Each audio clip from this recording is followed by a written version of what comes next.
1,500 gold up is Fnatic at the 20-minute mark here. Not quite the difference we had in game one, but a lead nonetheless. And Fnatic so far looking like the better team on the day. And we'll see what later game Jace looks like. So far, Whipple's been laning well, and he's gotten that one snipe earlier on. We've yet to find ourselves these catastrophic team fights as we wait. Reckless almost at 2 items here. Jace, notably not normally a good team fighter, but Azir has got that Nashor's Tooth done and is pretty much online now for that.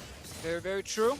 Small change here compared to yesterday's Jace, where we got the double lethality early on that would hit people for like 60% of their HP when he landed a shock blast at 20 minutes. It is Black Cleaver instead, so focusing a little bit more on shredding armor against more tanky members, not necessarily the big squishies. You've got 2 Aftershock members, and even Leona just prints armor onto herself by pressing W, so it's a good idea based on what you're hitting here. I think it's a very good build, and we will continue to wait as it's the much slower paced game. Not these dives we're normally seeing from C9 throughout the quarterfinals in the group stage.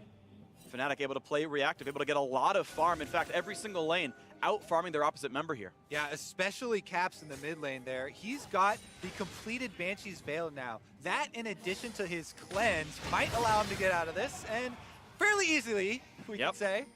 Just shuffles himself out, loses the Banshee's Veil, but doesn't mean enough. Top lane might fall, but mid's going to be answered. Fnatic consistently able to put pressure on this map, and though top lane will eventually drop, you have to imagine they're still getting more and more out of this one. All 3 outer turrets are gone, and Hillsong sees Zeyzal's here, kites back, stays alive.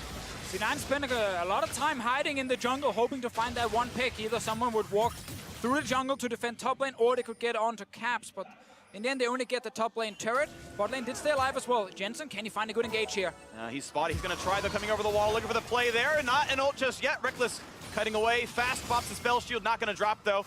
We saw the bot lane split push go pretty well. That turret's down to about 1/3 as Whipple keeps making the pressure happen. And Fnatic's so good at disengaging, denying these C9 dives, and continuing to leverage that Jace versus Aatrox match. Ooh, just missed right there. Hillsong was face checking. The double knockup is in. The third charm is there as well. Here comes the shuffle. There's going to be a stun on the cast, but he cleanses it away. Zeyzal's wall flashing out of this one. So far, all the team is staying alive, but Licorice joins in. Caps dies. Broxton might be next. He's running away. They're going to jump forward. They find a bit of damage. They're going to find the second kill. C9 get a 2-for-0 team fight. Yeah, they wanted to flash for that kill because taking down Broxton means there's no smite for Fnatic. Will they now force on the Baron? Zeyzal has gone back to base because he was so low in spend. He's down to 300 himself, but they got to watch out for any other shock blasts or boomerangs, and you can see he's kind of running away from this one now. So Fnatic, despite being 3 on 5 on the map, still able to play for Minue's first. Fnatic, they face check, dodged the first engage, and then called for the all-in, but the Jace was not there. He was running to the fight, didn't get to join in time. So Fnatic, while they did manage to actually get a fine engage at first, didn't seem like they had not enough damage here. Let's watch it again. So Engage comes in with 4 members. Look on your minimap, the Jace is currently not there. All in, nice flash from Sneaky, and Caps then gets stunned in the middle of the fight, and no one is dropping down. Lissandra with the great ulti as well. Yeah, Whippo did not have his teleport, so that's why the Jace was so late here. Licorice teleports in on the Aatrox, but no Jace teleport to answer, and Cloud9 are able to get some kills for themselves with an Infernal Drake coming up in less than 50 seconds here on the map. We very well may have another fight shortly. Well, the timing is going to allow for all the ultimates to be back up from cooldown, but the summoner spells burned in that last fight will not be available. And we can see Reckless already putting out pretty good work in these fights. 2,300, and that one tops the charts, and it's only going to get better from there. Exactly. He's not on IH yet. He won't have it for this fight either when the Infernal spawns. C9 have a lot of damage on their side with Svenskeren on this Graves here, sitting on a completed Black Cleaver as well. So C9 definitely wants to look for more fights, right now. While in the bottom lane, Jensen tries to sneak in the brush. So far in the fog, but look at how far back Cap's playing. He hugs the river, stays away from the brush, stays away from the fog of war, and always safe in these ones, so good heads-up play there. The mid lane is cleared back and forth, but now the Infernal is alive. Whippo has TP, but is running down from the top lane already, and Caps is soloing this Drake. Yeah, Cloud9 have more members here, though. They might be able to burn it down before Fnatic arrive. Yeah, there's...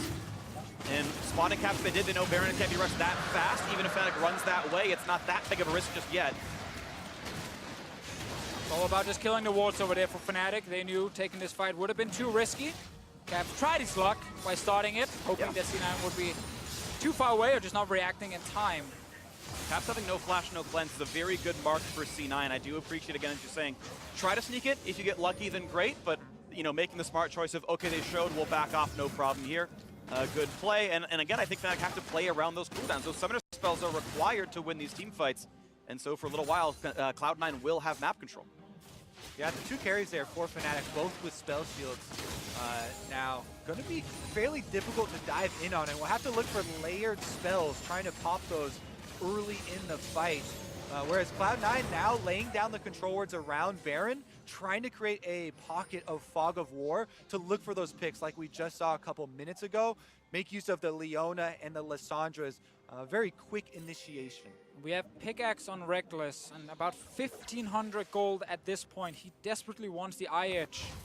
But it's C9 who can dictate the pace because they have the Baron control. If they start it, Fnatic have to react.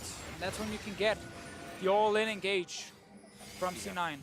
Just look how safe Caps is, right? Clears wards from the back of the pit, has his soldiers ready. C9 puts a new one down, but it's going to be so hard to catch this guy. Cleanses up right about now. Banshee Spell obviously already done a while ago. Such a tense moment right now. If you're Fnatic and you keep going towards the late game, it gets just better and better with your Zia and your Sivir. If you are C9, you have so much all-in, so much burst damage. If you can actually catch someone, you take them down in just a matter of seconds. Hey, here comes the play forward towards Sneaky. The nice float! What a play out of Whippo! It's a 5v4 for Fnatic, and the fight continues in the front lines. The rest of the team dives forward. A little bit of low health bars on the Jace. They're trying to get a trade kill here as C9. They can't get him yet. They finally get the shutdown. It goes over to Graves, but it's a shutdown as well towards Licorice on the top side. Fnatic 2-1. Yeah, 2-for-1 for Fnatic, and that gives them control over the Baron pit. All those wards we just saw C9 place are going to be cleared out, and they're starting it up. Such an insane call by Fnatic. They were the ones stalling and waiting while C9 were trying to look for picks, and they all in on the no flash Victor. But there is a Graves with a TP and a smite, or a flash and a smite, and the Scryer's Loon's gonna spot that Baron for a long time. Jensen poked out, Caps playing it so well, knocks in Zeyzal, they'll find another kill, and they're back on a Baron, and the vision's gonna be hard. Somehow Cloud9 must make another big Baron steal. Hylissang buys the time, and it's not gonna be picked up by Cloud9. It will be Fnatic smashing the map. Broxa gets the smite, and Fnatic also get the kills onto Cloud9. Now they have Baron buff to try and push with. Perfect timing from Hylissang, trying to get in there and CC the Graves so they could burst down Baron before he had time to flash in. He got in the end, but he couldn't get it. Sneaky's flash, I believe when this whole fight started, just got ready. But it wasn't enough for him to actually get out of the engage from Fnatic. And Whippo's own flash there to dodge the Leona stun, get to the side, finish up the kill. So allow them, yes, in the end they do trade top laners here, but Fnatic, as we saw with the extra damage, starting up Baron, and then they actually force this. They have confidence in Broxa to be able to secure that. Yeah, this whole thing is amazing shot calling from Fnatic. Finding the pick in mid, stopping C9 from getting full control of the map, and then Hylissang CCing Svenskeren so he can't get into the pit early enough, and Fnatic secure it. It's been really one of the biggest improvements of this team during this tournament is their Baron setups and how they can manage to do Barons under pressure, not giving a lot of chances for other teams to kill them or steal the Baron. It's looking really good now for Fnatic. 5,000 gold up. Looking at a quick disengage as mid turret is falling rather low, and a few more shots will put that one in, and Cloud9's going to cede control. Fnatic get farther and farther ahead. Looking at a 2-0 start for this best of 5. They're getting closer and closer to this one as gold lead now closer to 6,000. And now they also got the items they were looking for before a big 5-on-5 team fight. But they created that great pick in the mid lane. Whippo and Hylissang on the bottom side. Pushing another one. All outer turrets gone. And a good macro game for Fnatic. They split the map up. They were able to play fast in game 1. They got a lot of really good ganks out of Brox. They got every lane ahead, and they just completely crushed it. This one, a lot more slow. Whippo on the side lane, split pushing, the advantaged matchup over Licorice. And that continued to create more and more and more pressure. Fnatic heavily up in turrets here. And they're very well set up to use this Baron buff effectively. They split their big solo lane range in top and bottom here. Whippo and Hylissang actually going in on Licorice. Don't find too much though as Licorice puts in a bit of damage now being slowed up and woof, down below 1,000 HP as well. And they're gonna go for the big play on this one. He's gonna have to put the ult, but the minion was in the way. So here comes the hard engage, and it's gonna be Fnatic biting off more than they can chew. Cloud9 pick up 2 kills, but their base is under fire. Top inhibitor turret's gone already. Mid one's almost gone as well. Will there be a re-engage? The Banshee's Veil is off. Zeyzal has an ult, but Caps has cleanse. Oh, gets the slow. Walks away with the cleanse right there. So 2 kills bot lane for C9, but top Inif just died. Mid lane turret